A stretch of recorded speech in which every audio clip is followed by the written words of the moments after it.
Kaisang yang ternyata nggak paham apa itu nebeng. Minim literasi kayaknya, kurang baca buku kayak kakaknya. Jadi seolah kita ini, masyarakat Indonesia ini dianggap bodoh oleh Kaisang dan keluarganya.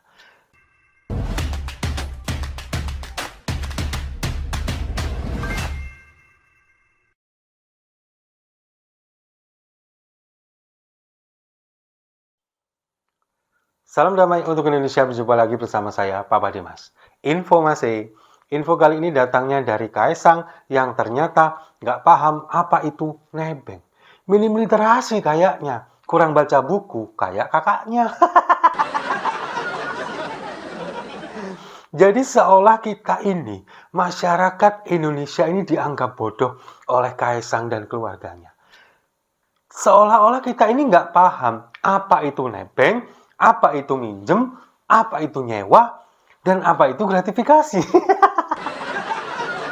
Setelah Kaisang datang ke gedung Dewan Pengawas KPK, dia mengatakan bahwa saya ini naik pesawat jet pribadi itu nebeng temennya, tapi ternyata temennya nggak ikut. Ini kan konsepnya sudah di luar nurul, ya kan? Sekarang gini loh, nebeng itu adalah ketika kita ini numpang kepada seseorang yang punya kendaraan dan biasanya itu satu arah atau satu jalur. Misalkan nih, katakanlah saya ini dari Malang mau ke Pandaan, misalkan. Ada teman yang mau ke Surabaya. Nah, ke Surabaya kan lewat Pandaan nih. Nah, itu saya namanya nebeng. Bro, nebeng dong sampai Pandaan. Karena dia memang mau ke Surabaya. Nah, kalau misalkan dia ini mau ke Blitar, terus kita mau nebeng ke Pandaan, itu namanya minta diantar. Apalagi yang punya kendaraan nggak ngikut. Seperti teman Kaisang yang katanya punya pesawat ini. Dia kan nggak ngikut nih. Nebeng, tapi temennya nggak ngikut. Ini konsepnya gimana? Itu namanya minjem.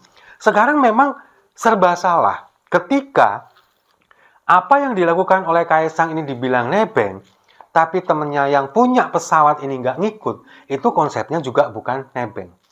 Kalau misalkan dia ini sewa, sewanya berapa, nanti pasti juga akan jadi permasalahan. Duitnya dari mana? Karena pesawat ini dari Jakarta menuju ke Amerika Serikat, itu kan biaya operasionalnya mencapai 9 miliar sekali jalan. Belum lagi kalau misalkan pulang pergi.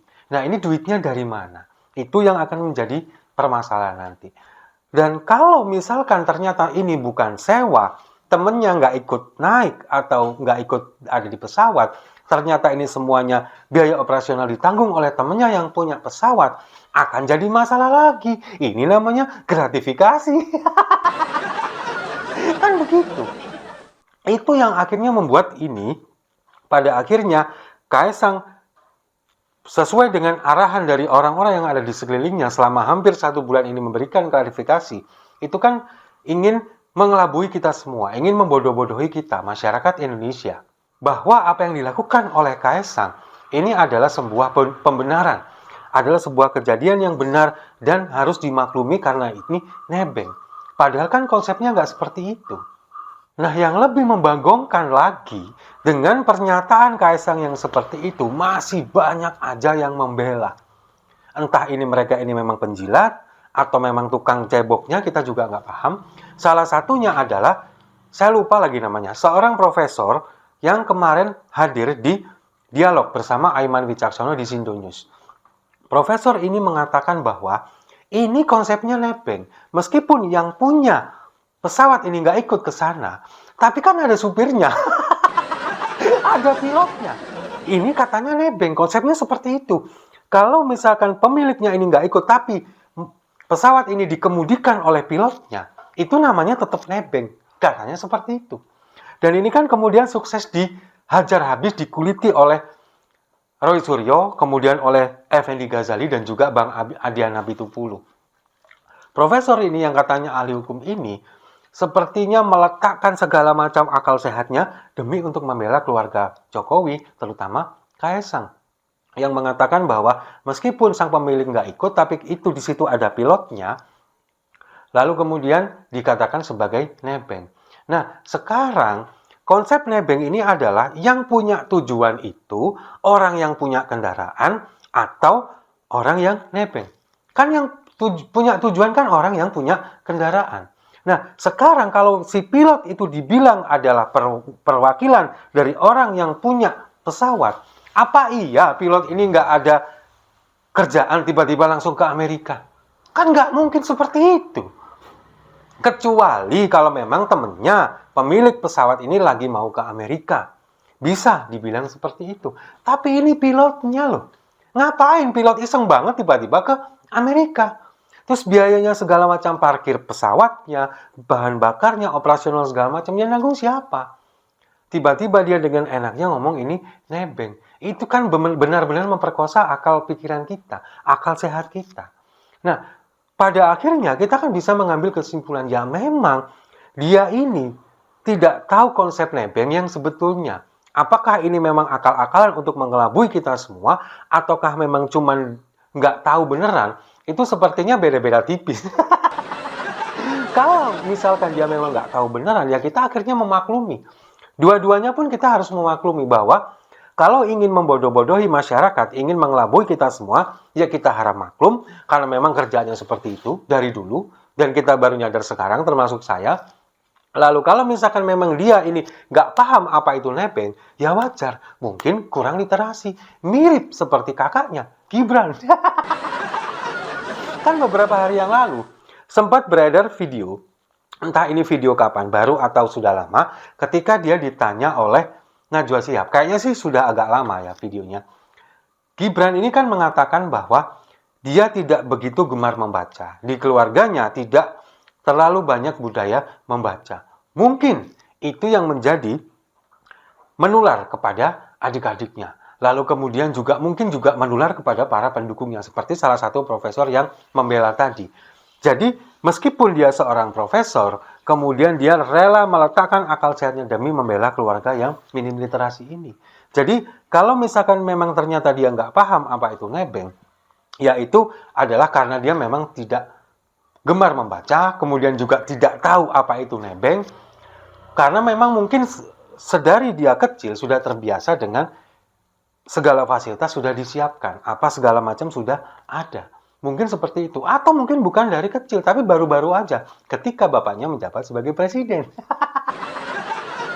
Tapi dengan kejadian ini semua, ini kan jadi sekarang semakin terkuak tabirnya satu persatu keluarga ini yang memang dari dulu seolah-olah kita terpukau dengan kesederhanaannya, kita terpukau dengan anak-anak yang tidak tertarik dengan dunia politik. Mereka lebih memilih ke dunia wirausaha, tapi usahanya banyak yang tutup, banyak yang bangkrut, tapi kemudian bisa berfoya-foya, bisa membeli barang-barang branded dan dipamerkan tanpa rasa malu di depan publik kita. Itu kan juga menyadarkan kita semua bahwa ternyata keluarga ini tidak sebaik yang kita kira. Dan sekali lagi, ini adalah kurangnya atau minimnya literasi. Ketika seseorang ini kemudian kurang membaca, pada akhirnya apa yang dia sampaikan ini kan tidak sesuai dengan kenyataan.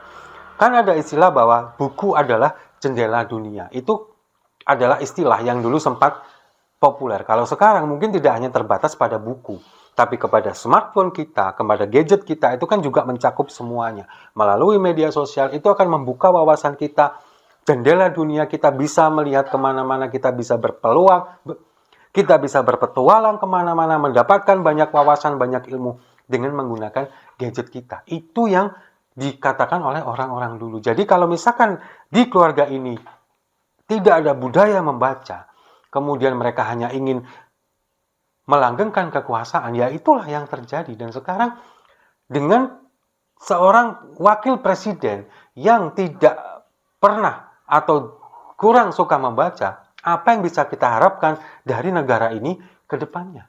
Apalagi dengan adiknya, dengan keluarganya, itu kan yang terjadi. Nah, yang saya takutkan nanti ketika kemudian dia tidak paham konsep nebeng, lalu kemudian definisi nebeng di KBBI, Kamus Besar Bahasa Indonesia, justru malah dirubah oleh keluarganya. Sama seperti ketika dulu merubah undang-undang di Mahkamah Konstitusi dan Mahkamah Agung. Mumpung bapaknya masih jadi presiden. Tapi ya itulah, kita tunggu saja drama-drama ini. Apalagi nanti ketika bulan depan, tanggal 20 Oktober, setelah Presiden Jokowi lengser dari jabatannya, kemudian Prabowo Subianto dilantik menjadi presiden di periode berikutnya, Presiden ke-8 Republik Indonesia. Kita lihat setelah 20 Oktober, apakah keluarga ini masih bisa bertingkah? Apakah anak-anak dari Presiden Jokowi masih bisa melakukan hal-hal yang di luar nurul dan memperkosa akal sehat kita? Kita nanti saja.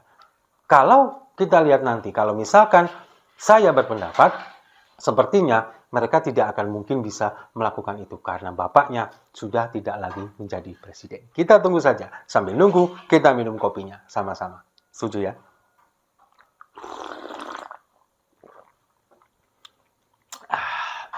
Saya rasa itu.